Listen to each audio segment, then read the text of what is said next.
실시간 종목 상담 토마토 진단쇼 참여 방법을 알려드립니다. 첫 번째, 전화 참여. 02-325-8200번으로 전화하셔서 궁금하신 종목과 매수가, 비중을 말씀해주세요. 두 번째, 유튜브로도 실시간 참여가 가능합니다. 유튜브 검색창에 토마토 증권통을 입력하세요. 실시간 스트리밍으로 방송도 직접 보실 수 있고 종목 진단도 가능합니다. 이때 좋아요와 구독은 필수겠죠? 세 번째, 증권통 참여. 모바일 어플리케이션 증권통을 다운받아 증권통 TV에 들어가서 아자아자란에 글을 남겨주세요. 최고의 전문가들이 함께하는 토마토 진단쇼. 여러분의 많은 참여 바랍니다.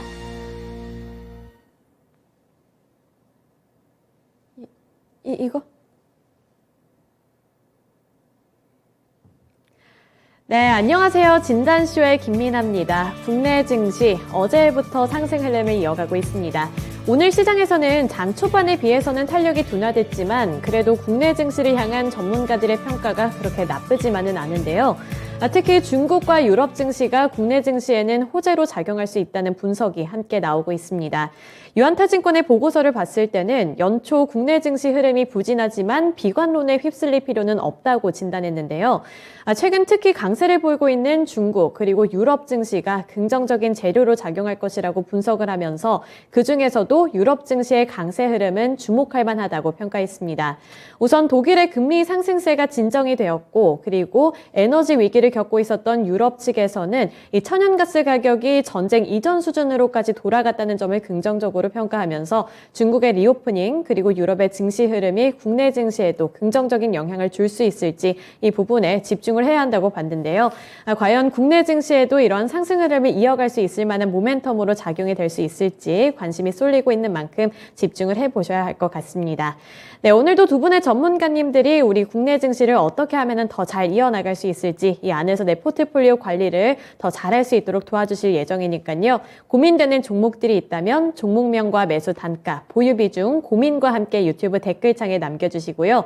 또 하단에 있는 번호 02-325-8200번으로 전화 문의도 받고 있다는 점 기억해 주시길 바라겠습니다. 오늘은 특별히 처음으로 진단쇼에 나오는 그런 전문가님도 준비가 되어 있으니까요. 우리 신기수 전문가님 함께 해주실 예정인 만큼 더 많은 종목들 들고 찾아와 주셨으면 좋겠습니다.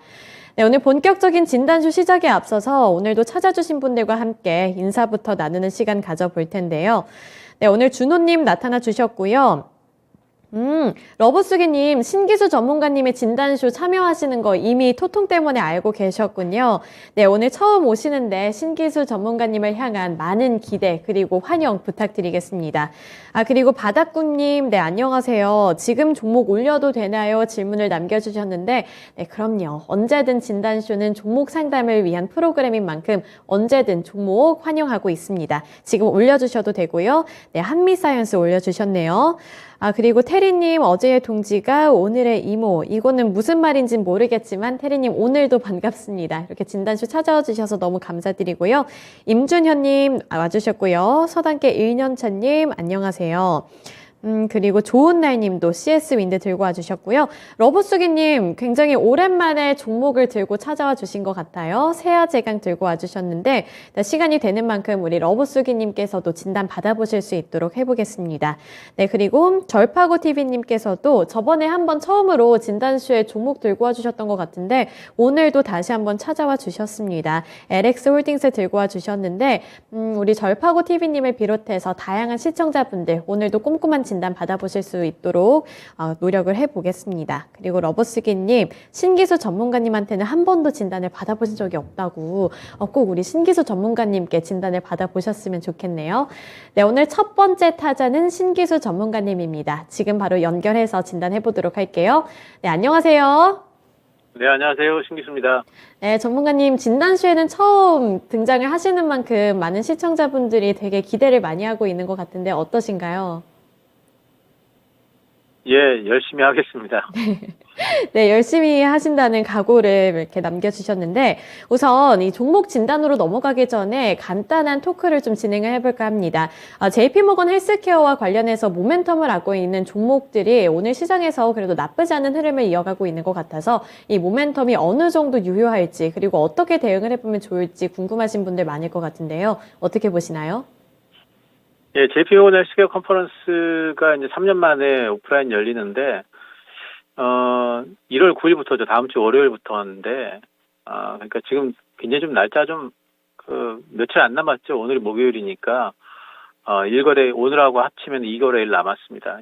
지금은 이제 모멘텀 때문에 올라간다면은, 오히려 이제 월요일 날 정도부터는 이제 제로 노출로, 매물이 좀 나올 수 있기 때문에 올라간 종목도 뭐 진원생명과학 올라가고, 또 SCM 생명과학도 요즘에 시세가 좋았는데, 오늘 또 시세를 좀 더 주고 있고, 근데 사실 그 요즘에 그 JP모건 헬스케어 컨퍼런스에 참가하는 종목들이 그렇게 큰 시세를 주는 종목들이 많지 않아요. 매드팩토 같은 경우도 참가하는데 별로고, 뭐 SK 바이오사이언스도 그렇고, 티움바이오도 그렇게 뭐 크게 시세를 안 주고, NK맥스니 뭐 앞타모 사이언스니 전부 다 그렇게 큰 시세를 안 줬습니다. 그래서 JP모건 헬스케어 컨퍼런스가 이번에 사실 저도 모멘텀을 좀 크게 받을까 기대는 하고 있었는데, 큰 시세를 별로 안 주는 것 같은데, 아마도 이제 그 중국의 코로나 확산세가 없었고, 또 이제 감기약 관련된 파동이 없었다면은 그쪽으로 몰려갈 바이오 쪽에 관심이 아마 JP모건 헬스케어 컨퍼런스 쪽으로 도울 수 있었을 것 같아요. 근데 그쪽이 지금 이제 워낙 강력한 이제 파동이 있었기 때문에 그쪽으로 매기 쏠림이 좀 있었고, 네, 시기적으로 좀 겹쳤기 때문에 이쪽 JP모건 헬스케어 컨퍼런스 쪽으로 뭔가 좀 모멘텀이 조금 약했던 것 같습니다. 지금은 이제 뭐 접근하기 좀 그렇고요. 예, 이거는 좀 지나간 이후에 뭔가 좀 다른 부분에 대한 부분을 봐야 될 것 같고, 학회 모멘텀은 상반기에도 계속 뭐 아마케도 있고 있으니까요. 바이오 쪽에는 학회 모멘텀 기준으로 해가지고 계속 관심은 좀 가져볼 만합니다.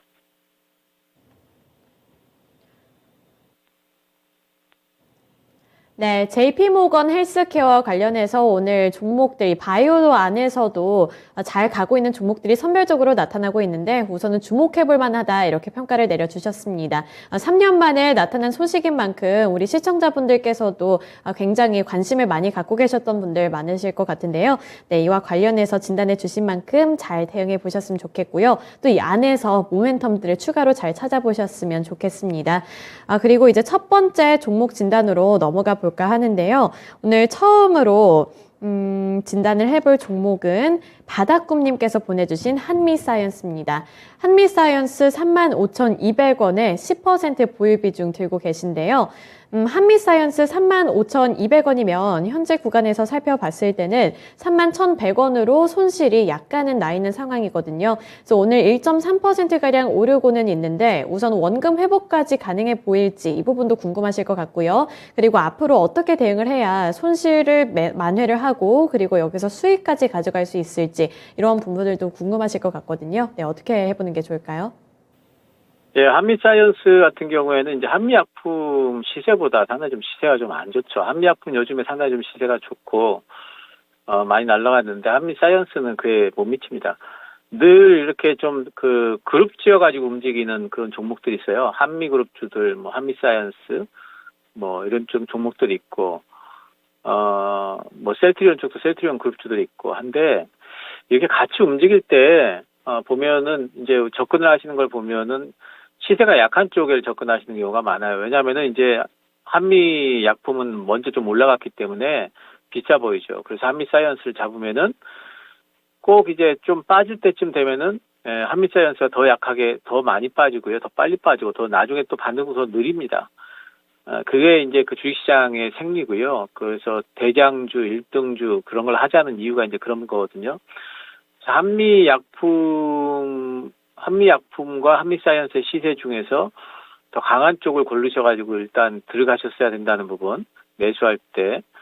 그래서 그런 부분들은 이제 나중에도 참고를 좀 하시고, 바이오 쪽과 관련해가지고 뭐 한미약품의 좋은 뭐 파이프라인 소식은 계속 들릴 거기 때문에 한미사이언스도 반등은 나올 걸로 봅니다. 그래서 한미사이언스가 반등이 나올 때 한 121선 정도, 지금 이제 본전가가 딱 여기가 매물대잖아요. 박스권 상단이기 때문에 여기 넘어가는 게 그렇게 녹록지 않을 것 같아요. 그래서 한미사이언스는 한 3만, 본전가까지 기다리지 마시고요. 3만 한 4천 원 정도 올라오면은 한미사이언스는 약손실권에서 빠져나오신 이후에 바이오 투자를 하시려면은 사실 그 한미그룹 쪽에 바이오 투자를 하는 게 그렇게 재미가 없어요. 왜냐면은 좀 느리기도 하고요. 바이오 투자의 묘미는 뭐냐면은 조금 이제 하이리스크 하이리턴인데, 그런 투자를 하시려면은 한미 쪽보다는 이제 바이오 쪽의 파이프라인을 가지고 있는 종목들, 그런 종목들 좀 공부 좀 하셔가지고 하시는 게 좋고요. 실적으로 접근을 하고 이러려면은 바이오 투자보다는 다른 쪽이 좋으시니까 그런 부분들 좀 참고하셔가지고 이 종목은 한 3만 4천 원 정도 올라오면은 매도를 하시고 교체 매매 하시기 바랍니다. 네, 한미사이언스와 관련해서는 34,000원 구간에서 약간은 손실이 나 있기는 하지만 그때 정리를 해보고 다른 종목으로 교체해보자 이렇게 말씀을 해주셨습니다. 이 바이오의 묘미는 정말 하이리스크 하이리턴이다 이렇게 말씀을 해주신 만큼 좀 답답한 흐름이 지속될 수도 있다 말씀을 해주셨으니까요. 이러한 부분을 참고하셔서 여기서는 정리를 하시고 다른 종목으로 이사 가보시는 걸 추천드릴게요. 네, 한미사이언스 관련해서 종목 진단해 드렸고요. 그리고 러버수기님이 오늘 이렇게 신기수 전문가님께서 진단쇼에 나와주시니까 굉장히 신나신 것 같은데, 여기 태리님께서 새로운 분에게 혼나시게요? 이렇게 질문을 남겨주셨더니 러버수기님이 신기수 전문가님은 안 혼낸다고 말씀을 남겨주셨습니다. 제가 오늘 은서 앵커님한테 들었는데 신기수 전문가님의 MBTI가 INFP라고 말씀을 해주시더라고요. 네, INFP의 그 캐릭터 이름이 수호자 이런 걸로 제가 알고 있거든요. 그래서 안 혼내시는 거 아닌가 싶은데 우리 신기수 전문가님 따뜻하게 진단해 주실 예정이니까요. 많은 분들 종목 들고 오셔서 다양한 종목들 진단 받아보셨으면 좋겠습니다. 네, 그리고 퍼플하트님 안녕하세요. 오늘도 저에게 이렇게 복숭아와 하트까지 붙여주시면서 인사를 남겨주셨는데 너무나도 반갑습니다. 그리고 바닥꿈님, 오전에 신기수 전문가님의 추천주 때문에 수익을 봤다고 감사하다고 인사를 남겨주셨는데, 안 그래도 아침부터 이러한 종목들 가지고 수익까지 내고, 이번에 신기수 전문가님한테 뭔가 이런 종목 진단까지 받으셔서 되게 기분이 좋으실 것 같아요. 자, 한미사이언스 관련해서도 우리 바닥꿈님 손실 줄이고 다른 종목 통해서 더 큰 수익 가져가시길 제가 응원하고 있겠습니다. 네, 이제 이어서 다음 종목 진단 넘어가 볼 텐데요. 이번에는 시청자님과 전화통화 연결입니다. 지금 바로 연결해 볼게요. 안녕하세요. 네, 안녕하세요. 네, 오늘 어떤 종목 들고 오셨을까요? 저 에이블 CNC고요. 네. 9,500원의 비중 25%입니다. 네, 9,500원에 25% 맞을까요? 네, 맞습니다. 네, 에이블 CNC 9,500원이면 매수하신 지 꽤 오래되셨을 것 같은데요? 네, 오래돼가지고 단가가 높아가지고 추매를 해가지고 한번 추매를 해가지고 단가를 좀 10,000원 밑으로 다운시킨 거거든요. 네, 근데 이게 단가를 낮췄는데도 아직 높아서 당황스러우실 네. 것 같은데 우선 여기서 가장 고민되는 부분이 어떤 걸까요? 이제 추매를 한 번 더 해야 될까 아니면은 그냥 뭐 손절을 해야 될까? 네. 아니면은 뭐 어떻게 해야 될까? 참 이게 만약에 들고 가실 거면 어느 정도 기간을 생각하고 계세요? 뭐 기한은 지금 뭐 한 수년이 지금 매수한 지가 수년이 지났거든요. 네. 그래가지고 뭐 기한은 솔직히 상관없습니다, 이제는. 네, 알겠습니다. 예. 그러면 좀 열린 마음으로 진단을 해달라고 부탁드려 볼게요. 네, 전문가님 에이블 CNC를 들고 오셨는데 9,500원도 이미 물타기를 한 그런 가격대라고 말씀을 해주셨고요. 지금은 뭐 어쩔 수 없다면 손절도 생각을 하고 계시긴 하지만 시간적인 여유는 충분하니까 어떻게든 만회를 해보고 싶으신 것 같아요. 그래서 에이블 CNC는 추가 매수하는 게 괜찮을지 아니면 지금이라도 빨리 나오는 게 괜찮을지 고민이 되시는 것 같은데 전문가님은 어떻게 평가하시나요? 네, 에이블 CNC 화장품 관련주죠. 화장품 관련주에 대해 가지고 제가 그렇게 좋은 말씀들을 안 드려요, 요즘에. 화장품 쪽이 특히 이제 그 에이블 CNC도 그렇고 우리나라 화장품 업체들이 중국 시장에서 성공들을 많이 했었는데 지금은 중국 시장이 꼭 코로나 때문이 아니라 중국 내에 있는 화장품 회사들이 많이 지금 성장을 했기 때문에 우리나라 브랜드들의 어떤 그 시장 점유율이 중국 내에서 계속 빠지고 있습니다. 앞으로 그게 그러면은 복구될 수 있느냐? 그렇게 못 될 거예요. 이제 중국 내에 있는 화장품 회사들도 제품들이 질이 좋은 것들을 많이 만들어내고, 또 이제 브랜드 가치도 많이 올라가고 있죠. 특히나 중국 쪽은 지금, 유럽 쪽의 브랜드들이 많이 들어와 있어서 그쪽하고도 경쟁을 해야 되고요. 그래서 화장품 업체들이 중국 이외에 다른 곳에 판로를 많이 찾아야 되는데, 사실 중국만큼이나 큰 어떤 시장을 찾는 게 그렇게 녹록지 않거든요. 물론 뭐 동남아 쪽에 많이 공략하고 있지만은, 그렇게까지 뭐 크게 중국에서 그 성공했던 것처럼 성공할 수 없기 때문에, 화장품 업체들은, 그 앞으로의 뭐 전망에 대해 가지고 이제 성장성 부분에 있어 가지고는 상당히 좀 떨어진다 이렇게 봐야 돼요. 에이블 CNC 같은 경우에도 2019년도에 매출이 4,200억이었는데 20년도에 3,000억, 2021년도에 2,600억 계속 빠지죠. 그리고 작년 같은 경우에도 3분기까지긴 하지만 1,800억입니다. 매출이 계속 감소하고 있어요, 외형이. 그러니까 점유율이 줄어든다 봐야 되겠고요. 단지 이제 요즘에 화장품주들이 올라오는 거는 이제, 그 중국의 리오프닝 기대 때문에 이제 반등이 나오고 있는데, 이 반등에서 화장품주들은 매도를 하시고 빠져나오셔야 됩니다. 그러니까 에이블 CNC 지금 9,450원, 이거는 저 가격까지 가는 거는 말도 안 되고요. 그건 못 갑니다. 그리고 그 에이블 CNC가 지금 6,000원 넘는 것도 사실 6,000원을 넘어갈 수 있을까? 상당히 좀, 약간 좀 자신이 없어요, 사실. 그러니까 이게 지금 6,000원 넘어가서 뭐 7,000원까지 가려면은 갔으면 좋겠긴 하지만 그래도 가려면 계속 뉴스에서 쳐줘야 되거든요. 중국 사람들 들어온다 이런 뉴스도 계속 쳐줘야 되고. 그런데 그럴 수 있을까에 대해 가지고 그렇게 크게 막 확신을 가지고 배팅하기가 힘들죠. 전고점 부분, 지금 전고점이 형성이 됐는데 5,750원입니다. 여기를 지금 넘을 수 있느냐, 이 부분인데, 이것도 사실 그렇게 명확치 않습니다. 화장품 종목들 내에서 대장주도 아니고요. 이 종목을 물타기 해가지고 뭐 얼마나 올라갈지 모르겠지만 본연가에서 빠져나오시겠다, 이거는 너무 힘든 얘기라서 물타기는 절대 안 되고요. 비중이 25%셨으면 제 생각에는 비중을 또 오히려 줄여버리셔야 돼요. 여기서 비중을 한 10% 정도, 절반 이하로 비중을 좀 줄이셔야 되겠고요. 많이 가면은 에이블 CNC는 6,200원 간다 생각을 하셔야 됩니다. 그 중국 모멘텀이 뭔가 좀 이제 소진이 되고 나면은 에이블 CNC 같은 화장품 종목들은 또 뭐 저점 깨니 안 깨니 이런 뭐 저점 또 테스트가 나옵니다. 이 종목도 또 4,500원, 4,000원 테스트도 나올 거예요. 이번 반등 구간에서 분명히 빠져나오셔야 되겠고, 지금부터 비중을 좀 줄이기 시작하셔가지고 목표가는 한 6,300원 잡으시고, 그 구간 내에서 계속해가지고 비중을 좀 줄여 나가셔야 됩니다. 이번 기회에 탈출하셔야 되죠. 이번 기회에 탈출 안 하시면은 정말 좀 힘들어질 수가 있으니까요. 탈출하시라고 매도 의견 드리도록 하겠습니다. 네, 에이블 CNC는 빠르게 탈출해보는 게 전략이 되겠다, 이렇게 말씀을 남겨주신 만큼 손실이 많아서 너무너무 속상하시겠지만 얼른 여기서 나오시기를 바라겠습니다. 네. 네, 힘내세요. 네, 에이블 CNC 안 그래도 물타기를 해서 어떻게든 10,000원 아래로 내려보려고 많이 노력을 하셨는데 여기서 주가가 속절없이 빠지기만 하니까 더 고민이 많이 되셨을 것 같습니다.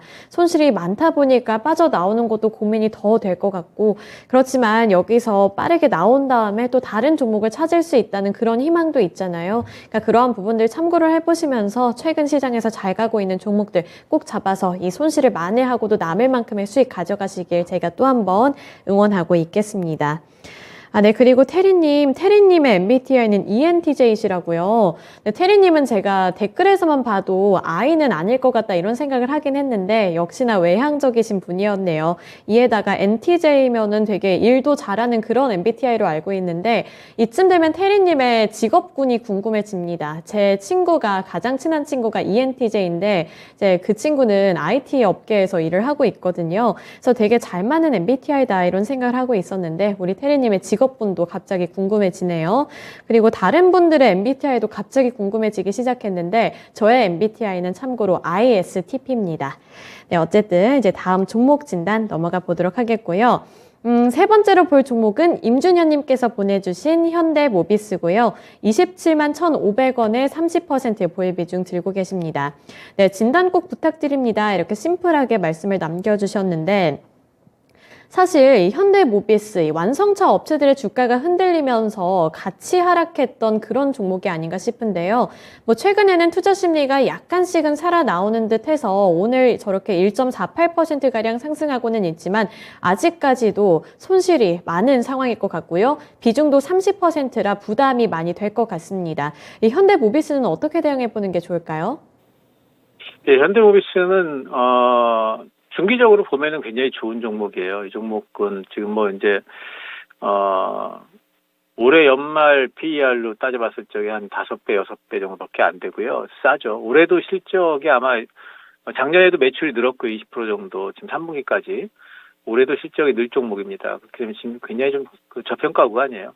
단지 이제 그 자동차 쪽이 지금 제일 큰 불안 요소는 이제 IRA 관련 그 PF 쪽이죠. 보조금을 못 받는 거. 근데 이게 이슈가 우리 정부에서 상당히 좀 어필을 많이 했는데 뉴스에서는 이제 그 상업용 차에는 보조금 준다. 리스용 차에는 그 리스용으로 많이 팔아라. 미국에서 이렇게 하고 뭐 상업용 차에다가 그 보조금 주는 것만 하더라도 상당히 좀 뭐 잘한 거다.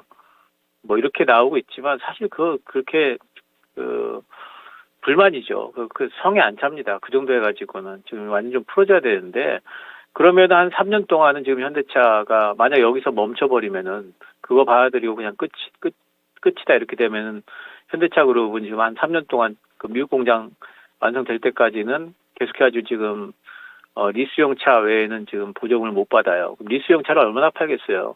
개인들한테 파는 차를 많이 팔아야죠. 그런 부분들이 제일 지금으로서 이제 제일 불만이고 두 번째는 이제 전체적으로 자동차 업황 자체가 올해 경기 침체, 경기 둔화 이런 부분들이 있기 때문에 그런 부분들에 대한 불안감도 있죠. 하지만 경기 둔화가 오더라도 아마도 이제 자동차 업계 지금 생산 차질 완화 부분 때문에 부품업체들은 계속해서 실적을 이어갈 겁니다. 그래서 실적은 좋을 거예요. 하지만 이런 부분들이 해결이 안 되면은 상방이 좀 제한되겠죠. 그래서 중기적으로 보면 저는 현대모비스는 좀 높게 사셨네요. 27만 원이면은. 중기적으로 본다면은 저는 뭐 올해 연말까지 본다면 한 25만 원까지는 갈 걸로 봐요. 하지만 단기적으로 25만 원까지 갈 때까지 특히 상반기 때는 굉장히 좀 주가 부침이 좀 심할 수도 있고 굉장히 답답할 수 있습니다. 단기적으로는 22만 원에 파셔야 되고요. 중기적으로 본다면은 연말까지 기다리겠다. 그럼 25만 원도 가능한 종목이다. 이렇게 장단기를 나누셔가지고 한번 대응을 해보시기 바랍니다. 네, 가격 구간을 나눠서 설정을 해주신 만큼 이런 부분들 잘 메모해 두셨다가 대응해 보실 때 참고해 보시길 바라겠습니다. 그리고 빠르게 러브수기님께서 요청해 주신 종목까지 진단을 해볼 텐데요. 세아제강이고요. 14만 8,500원에 5% 보유 비중 들고 계십니다. 작년 하반기부터 이 경기 침체 우려감 때문에 이런 제강 그리고 철강과 관련되어 있는 종목들이 약세를 면치 못하고 있는데요. 아직까지도 저렇게 하락 구간에 머물러 있습니다. 따라서 우리 어부수기님께서도 손실을 아직까지 들고 계실 것 같은데 이 세아제강은 어떻게 해보는 게 좋을까요? 예, 철강주 쪽에는 지금 뭐 이제 올해 같은 경우에 사실 그렇게 뭐 좋을 걸로는 보지 않지만 그래도 중국 쪽이 조금 살아나게 되면은 이제 괜찮을 걸로 봐요. 사실 그 세아제강은 꼭 철강 쪽의 이슈도 있지만은 이제는 신재생과 관련한 어떤 그런 부품 공급 이런 부분과도 지금 맞물려 있기 때문에 그런 것 때문에 더 빠지는 것 같습니다. 근데 이 종목도 보면은 지금 올해 연말 PR로 봤을 적에 지금 3배 뭐 이러니까요. 굉장히 싸요. 그러니까 지금 이렇게 낙폭이 커지는 부분들 걱정은 되시겠지만 분명히 낙폭 과대 구간으로 봐야 되겠고요. 세아제강은 이제 거의 뭐 12만 원 단 정도면은 좀 브레이크를 좀 걸지 않을까? 뭐 이제 이런 생각을 좀 해볼 수가 있습니다. 이 종목이 지금 비중이 5%시잖아요. 제 생각에는 이 종목 같은 경우에는 이번에 5일선 타게 되면은 5일 이동평균선을 타면은 비중 한 5% 정도 더 넣으셔가지고 평단가 낮추셔도 됩니다. 목표가는 14만 5천 원 평단가 낮춰가지고 목표가 14만 5천 원 가지고 보유하셔도 되는 종목이니까 그런 대응 한번 해보시기 바랍니다. 우선은 보유 의견을 주셨습니다. 평단가 낮추기가 첫 번째 핵심 키워드가 되겠고요. 목표가는 14만 5천 원으로 책정을 해주셨으니까요. 잘 대응해 보시길 바랄게요. 네, 오늘 신기수 전문가님과는 여기까지 진단해 보도록 하겠습니다. 네, 오늘 진단쇼 첫 시간이었는데 말씀 너무 감사드려요, 전문가님. 네, 감사합니다. 네, 오늘 이렇게 신기수 전문가님과 함께 또 진단쇼 새로운 분위기에서 다양한 종목들 진단해 드렸습니다. 이제 두 번째 전문가님은 오랜만에 찾아와 주시는 김민준 전문가님인데요. 네, 김민준 전문가님과는 어떠한 이야기를 할까 고민을 하다가 오늘 시장에서 그래도 주목하고 있는 이슈 중에 하나인 정부의 대출 규제 완화를 잡아봤습니다.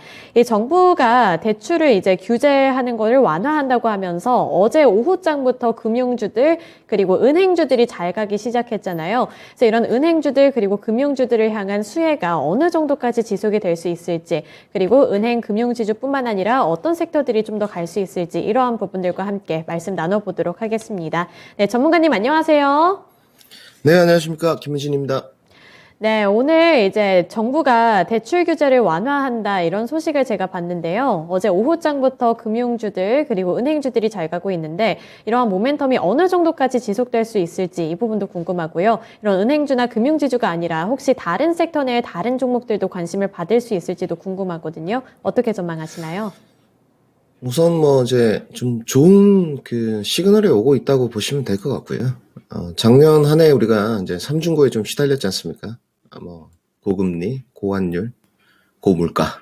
굉장히 자이언트 스텝을 많이 해가지고 힘들었는데, 우선은 저는 두 가지로 보고 있습니다. 중국 경기가 좀 살아나야 된다는 부분, 그리고 이제 이 대출 규제 완화 부분인데요. 네, 정부에서 관리하는, 대출 총량이라는 게 있습니다. 이 부분에 관해서 이제 철폐를 하겠다, 이런 쪽이 있는데, 건전성을 위해서 그런 부분까지는 제가 봤을 때 좋지 않아 보이고요. 단지 이번에 이제 규제 완화를 좀 해줬다는 부분이 좋은 시그널의 시발점이라고 생각을 하고 있습니다. 우선은 가장 주목을 받을 수 있는 게 시중 은행주들도 있겠지만 여신 이제 이런 부분들이 수신 부분들이 좀 확대가 된다면 인터넷 은행들이 아마 조금 수혜를 볼 것으로 생각을 하고 있습니다. 오늘 주가 웃음 모습을 좀 보시게 되면 카카오뱅크를 좀 봐야 될 것 같은데요. 실질적으로 금융지주나 은행주들이 작년에 이제 배당락 이후에 솔직히 좀 과도하게 빠졌습니다. 일단 배당락 이후에 배당 펀드들에서 받아줄 수 있는 수급 여력이 없었어요. 그렇기 때문에 좀 많이 흘러내렸는데, 이런 소식이 좀 전해지니까 오늘 우선 카카오뱅크는 아시겠지만 여러분들이 생각하시는 것보다 배당이 그렇게 후하지 않죠. 버는 것에 비해서. 그런데 이런 대출 규제 소식이 들려오고 나서는 조금 인터넷 은행들의 상승세가 도드라질 것 같고요. 몇몇 관련된 종목들이 있습니다. 또 정통의 이제 시중 은행주들도 좀 부각이 될 수 있을 것 같은데, 인터넷 은행보다는 예전에 이제 작년인데요. 정부에서 대손 충당금을 좀 준비해라 이런 권고사항들이 많이 있었기 때문에 활발하게 대출 규제를 하기에는 풀기에는 시중은행은 조금 어렵다 보여지고, 적극적으로 아무래도 시장 공략을 하는 쪽은 인터넷 은행 주가 될 것 같습니다. 그리고 이제 대출 규제 완화를 좀 하면 이제 시너지 효과가 부동산 시장까지 좀 이어져야 되는데, 아직까지는 그 부분이 대출 규제를 완화한다고 해서 부동산 시장까지 이어질 수 있는, 부동산이라면 결국은 주식으로 하면 건설이 되겠죠. 거기까지는 미국의 최종금리 부분이 확정되지 않았기 때문에 아직까지는 좀 어려울 것 같고요. 제한적으로 인터넷 은행들이 좀 수혜를 보지 않겠나, 이렇게 정리해 드리겠습니다. 네, 정부의 대출 규제 완화 소식과 함께 탄력을 받고 있는 종목들, 우선 대표적으로 금융주들 그리고 은행주들이 있는데요. 이 안에서도 우리 김민준 전문가님은 인터넷 은행에 주목을 해볼 필요가 있겠다 이렇게 말씀을 해주셨습니다. 인터넷 은행, 오늘 카카오페이, 카카오뱅크 이러한 종목들이 함께 더 큰 탄력을 받고 있는 만큼 앞으로도 주목을 해보시면 좋을 것 같고요. 또 규제 완화하니까 부동산 쪽으로도 관심을 갖고 계신 분들 많을 것 같은데요. 아직 건설까지 이러한 통풍이 불어들기에는 약간은 제약적인 상황이다. 이렇게 말씀을 해주신 만큼 미국의 최종 금리 수준까지 함께 잘 체크를 해보셔야 될 것 같습니다. 이렇게 대출 규제 완화 소식과 함께 앞으로의 전망 진단해 드렸고요. 이제 첫 번째 종목 진단 김민준 전문가님과도 해보도록 하겠습니다. 오늘 첫 번째로 볼 종목은 좋은날님께서 보내주신 CS 윈드고요. 62,900원에 10% 보유 비중 들고 계십니다. 2년 정도 장기 보유 중인데 앞으로의 전망과 대응 전략이 궁금하다고 말씀을 남겨주셨거든요. 결국에는 수익을 다 반납을 했고 그래서 앞으로의 전망이 너무너무 궁금하다 이렇게 말씀을 해주셨습니다. 우선 CS 윈드를 비롯해서 신재생 에너지 관련 종목들이 최근에는 시장에서 많이 소외가 된 것 같고요. 그래서 이런 관심이 언제쯤 돌아오게 될지 뭐 관심을 받아야 주가가 다시 회복을 하든 안 하든 할 테니까요. 이 CS 윈드 전망과 함께 앞으로의 대응 전략도 세워주시면 좋겠어요. 이 부분은 좀 아쉬운 부분이 있습니다. 월봉 모습을 좀 먼저 보셔야 될 것 같은데, 종목 자체는 이제 풍력타워 쪽이니까 어렵지 않은데, 지금 2년간 장기 보유를 하셨으면, 94,000원 갔을 때도, 이제 매도를 안 했다는 뜻이거든요. 그런데 조금, 신재생 에너지가 어찌됐건 부각된 게, 이제 코로나로 인해서 하면서 좀 부각이 됐고, 2021년에 부각이 많이 됐었거든요. 그때 흐름 좀 탔을 때 한번 매도를 하시고 다시 좀 재접근을 했다면 어땠을까는 좀 아쉬움이 남고요. CS 윈드 자체의 뭐 기업 내용은 간단합니다. 최근에도 공급 계획이 있었고요. 지난달입니다. 12월 달에 1,300억 정도가 있었고 수주 잔고도 튼튼하고요. 미국에 또 IRA 감축법이 있는데, 뭐, 수혜를 보는 기업, 조금, 뭐, 악재적으로 영향을 줄 수 있는 기업들 나눠지는데, CS 윈드가, 좀, 수혜를 볼 것이냐 해서, 저는, 분명히 수혜를 볼 거라고 좀 보는 쪽입니다. 특히나 이제 해상풍력 쪽으로는, CS 윈드가 굉장히 강자이고요. 글로벌 기업이면 틀림없는 것 같습니다. 단지 이제 지금, 주가의 움직임이 왜 그러냐, 이게 실적을 좀 보셔야 되는데, CS 윈드 실적 자체는 문제가 없습니다. 그런데 작년에 조금 실적이 떨어진 부분이 있었거든요. 근데 올해 다시 가이드가 나와 있는데 수장고들이 많기 때문에 턴어라운드가 될 것 같고요. 저는 기본적으로 신재생 에너지 섹터 자체를 뭐 이제 태양광도 있고 풍력도 있고 수소도 뭐 기타로 원전까지 요즘 좀 포함시키는 분위기인데 저는 성장주의 일환이라고 보고 있습니다. 이제 선택의 이제 폭은 시청자분들마다 다양하실 것 같은데 그래서 저는 이런 부분은 좀 장기 보유하시라 이렇게 말씀을 드리고 싶고요.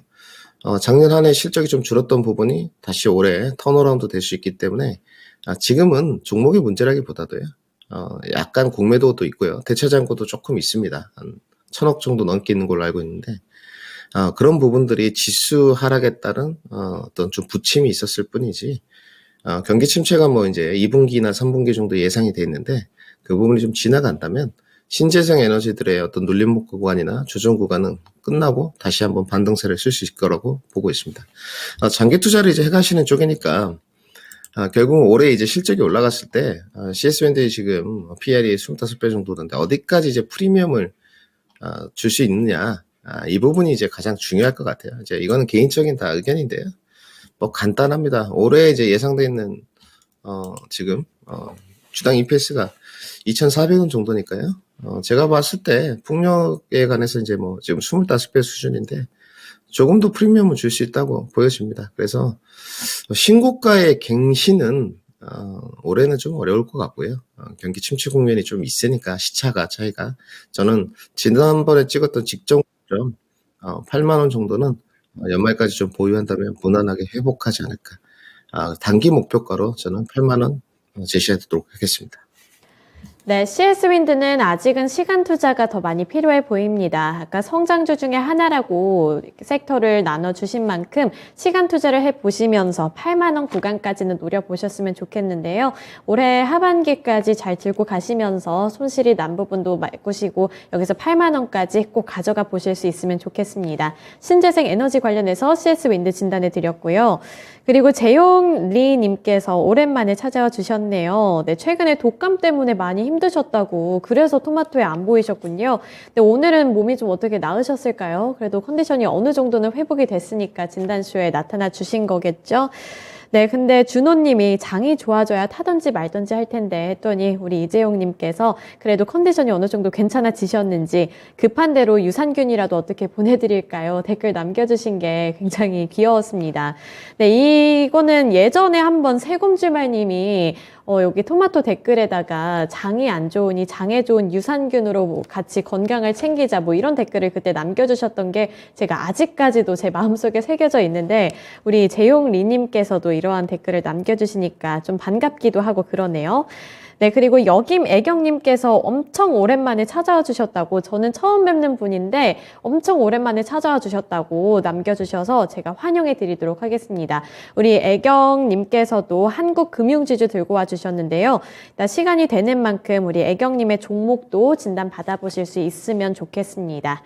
네, 이제 이어서 다음 종목 진단 넘어가 볼 텐데요. 다음으로 볼 종목은 절파고TV님께서 보내주신 LX홀딩스고요. 1,700원에 8% 보유 비중 들고 계십니다. 손실이 많이 나고 있는 종목인데 생각보다 잘 안 올라와서 고민이라고 말씀을 남겨주셨거든요. 네, LX홀딩스 지주회사로 알고 있는데 지금 8,270원까지 밀려났습니다. 손실도 어느 정도 많이 들고 계신 상황이라서 고민도 깊으실 것 같은데요. LX홀딩스는 어떻게 보는 게 좋을까요? LX홀딩스는 이제, 지난번에 이제 LG그룹에서 인적 분할돼가지고 설립된 걸로, 생각하시면 되고요. 근데 이제 자회사가, 제가 금방도 이제 봤는데, 첫 번째가 뭐 많이 있습니다만은, 최근에. 우선은 뭐 LX 인터내셔널, 주가가 좀 많이 흘러내린 모습이고요. LX 하우시스, 대표적으로 또 LX 세미콘, 여러분들 잘 아시는 이렇게 있는데, 실적들이 다 나쁘지 않았었습니다. 실질적으로 좀 감소한 쪽이 뭐 작년에 건설건자재가 좀 안 좋았기 때문에 LX 하우시스 정도 내려갔었고요.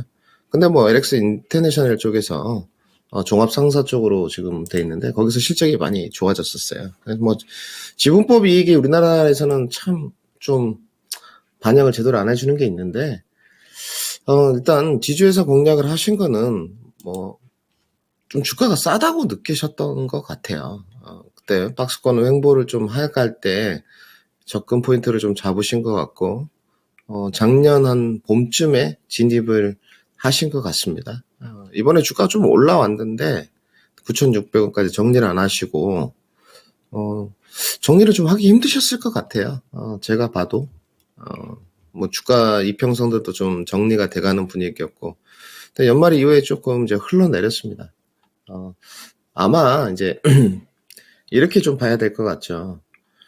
계열 분리에 대한 어떤 불확실성이 이제 해소되면서 인적 분할을 해가지고 LX 홀딩스가 설립이 되었고 자회사들의 실적은 좋으나 지주회사를 항상 공략하실 때 보면 좀 답답한 게 퍼포먼스 쪽에서 뛰어나지는 않거든요.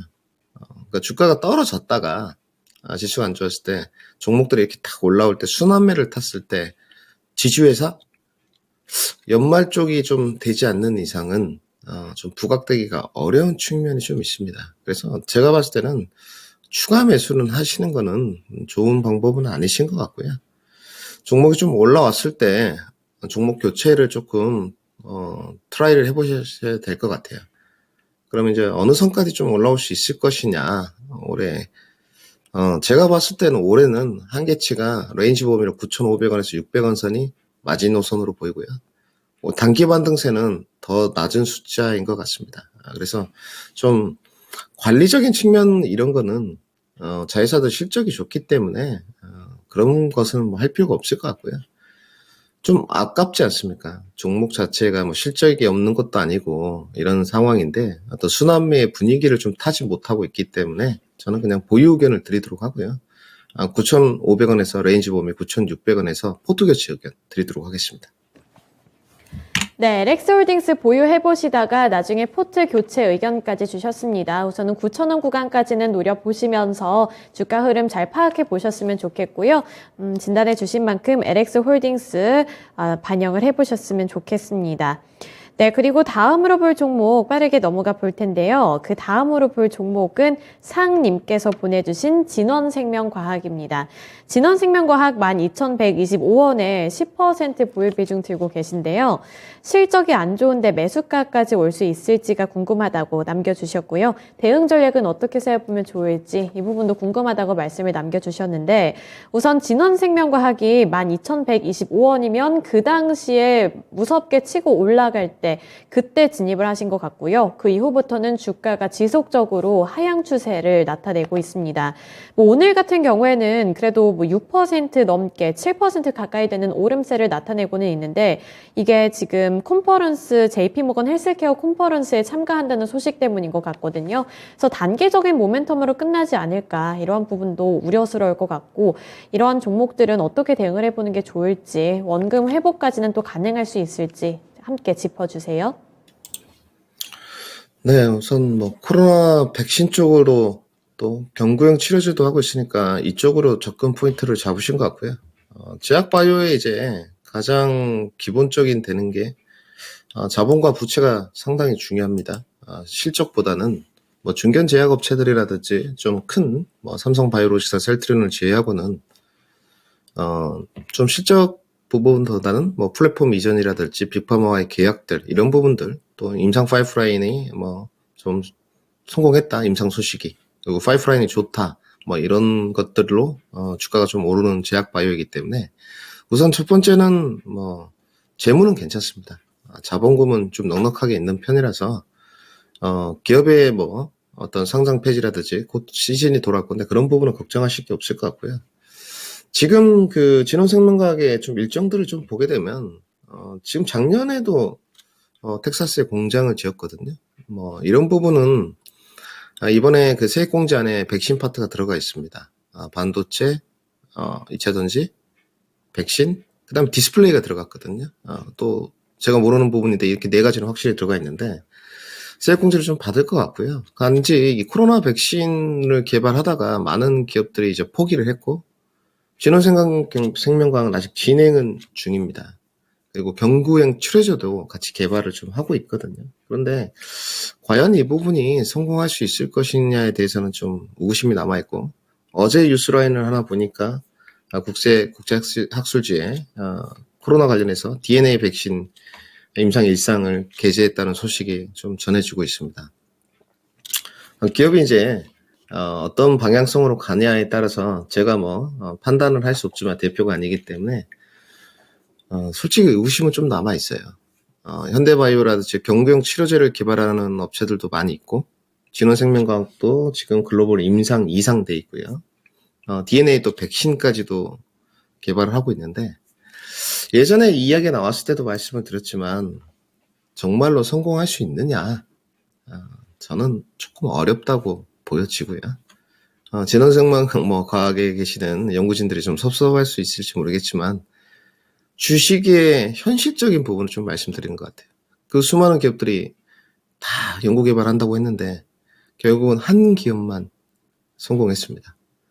그리고 그 성공한 기업도 그렇게 크게 지금 그 치료제가 부각받는 쪽은 아닌 것 같고요.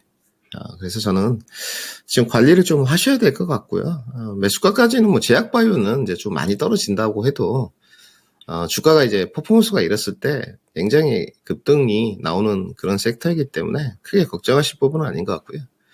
결국은 이제 이 뉴스플로우를 이제 JP모건 헬스케어부터 시작해가지고 뭐 AACR 이렇게 쭉 흘러갈 텐데 올해 이제 핫캐드까지 부각이 얼마만큼 될 수 있느냐가 중요할 것 같아요. 그런데 가지고 있는 파이프라인을 다 정리해봐도 조금 어려워 보입니다. 주요 파이프라인이 뭐 메르스, 코로나, 그 다음에 시형간염 치료제 쪽인데 이번에 뭐 JP모건 헬스케어 때 단기 반등세가 나온다면 제가 봤을 때는 10,000원 정도 선으로 보여지고요.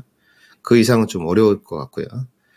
지금 시청자님 단가가 12,000원인데 여기까지 뭐 진원생명과학에 어떤 뉴스플로우가 나올지는 모르겠습니다만은 단기간에는 조금 어려워 보입니다. 그래서 과감하게 뭐 임상 그 파이프라인이 제가 모르는 뭐 좋은 게 있다면 모르겠지만 현재로서는 보이지 않기 때문에 저는 10,000원 정도 단기 리바운드 선 나왔을 때 손실폭을 좀 줄이는 쪽으로 잡아보자. 그래서 포트 교체 의견 드리고 단기 반등 목표가 10,000원 제시하겠습니다. 네, 진원생명과학 손실이 많은 만큼 고민도 함께 깊어지셨을 것 같은데요. 우선 손실을 어느 정도는 메꾸고 나오는 전략을 택해 보셔야 될 것 같습니다. 목표가 10,000원으로 설정해 주셨으니까요. 그때 반등이 나왔을 때 나오셔서 다른 종목으로 포트 교체해 보시길 바랄게요. 네, 진원생명과학에서 종목 진단해 드렸습니다. 그리고 재용린님께서 비풍초와 똥팔쌈, 네, 앵커님은 모르실 듯요, 말씀을 남겨주셨는데, 네, 저는 잘 몰라요. 그래서 궁금해서 제가 네이버에 쳐봤는데, 뭔가 화투와 관련이 되어 있는 것 같기는 한데 지금 조개탕 전문점과 관련되어 있는 게시글이 더 많이 나오고 있거든요. 그래서 나중에 시간이 되신다면 네이버에 한번 쳐보셨으면 좋겠습니다. 이 조개탕 사진을 보고 있으니까 금요일에 조개탕을 좀 먹고 싶다 이런 생각이 들기 시작했거든요. 그래서 우리 시청자분들도 저와 같이 이런 사진을 함께 보면은 재밌을 것 같다는 생각이 들어서 댓글에다가 말고 이렇게 육성으로 한번 말을 하고 넘어가 보도록 하겠습니다. 네, 이어서 다음 종목 보도록 할 텐데요. 오랜만에 찾아와 주신 여김애경님께서 보내주신 종목이고요. 한국금융지주입니다. 70,000원에 15% 보유 비중 들고 계신데요. 1차 목표가를 어느 정도로 봐야 할지가 궁금하다고 남겨주셨거든요. 네, 우선 한국금융지주 작년 초반에 진입을 하신 거 아닐까 이런 생각이 들고요. 뭐 최근에는 한국금융지주가 어제도 큰 폭으로 올랐고 오늘도 3% 넘는 탄력을 받고는 있지만 원금까지는 아직 길이 많이 남아 있는 것 같습니다. 그래서 한국금융지주는 어느 정도 기간을 잡고 대응을 해봐야 될까요?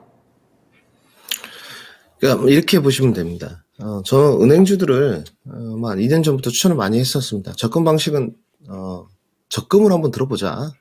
우리가 주식을 가지고 있는 담보금 갖고 하지 말고 배당 받아가면서 해보자.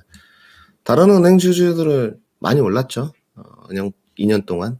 한국금융지주도 올랐는데 작년에 이제 빠르게 11만 원 찍고 이랬던 것은 결국은 이제 카카오뱅크였거든요. 카카오뱅크 이제 뭐 지분을 좀 갖고 있다는 부분이 은행주의 본질적 부분하고 다르게 먼저 퍼포먼스가 나왔고요.